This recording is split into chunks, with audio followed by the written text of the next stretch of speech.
শুক্রবার সকালে নরসিংদীতে ভূমিকম্পে আতঙ্কিত হয়ে হুড়োহুড়ি করে উঁচু ভবন থেকে নামতে গিয়ে জেলার বিভিন্ন স্থানে 2 জন নিহত এবং শতাধিক ব্যক্তি আহত হয়েছেন। এক প্রেস বিজ্ঞপ্তিতে বিষয়টি নিশ্চিত করেছেন জেলার অতিরিক্ত জেলা প্রশাসক আবু তাহের মোহাম্মদ শামসুজ্জামান।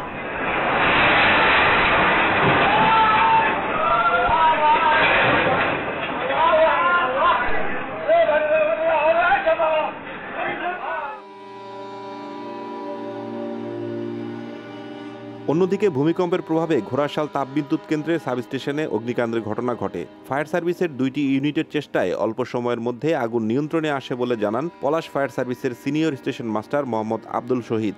ঘোড়াশাল তাপবিদ্যুৎ কেন্দ্রের প্রধান প্রকৌশলী মোহাম্মদ এনামুল হক জানান, ভূমিকম্পে এই আগুনের ঘটনা ঘটে। বিদ্যুৎ সরবরাহ স্বাভাবিক করতে কাজ চলছে বলে জানান তিনি।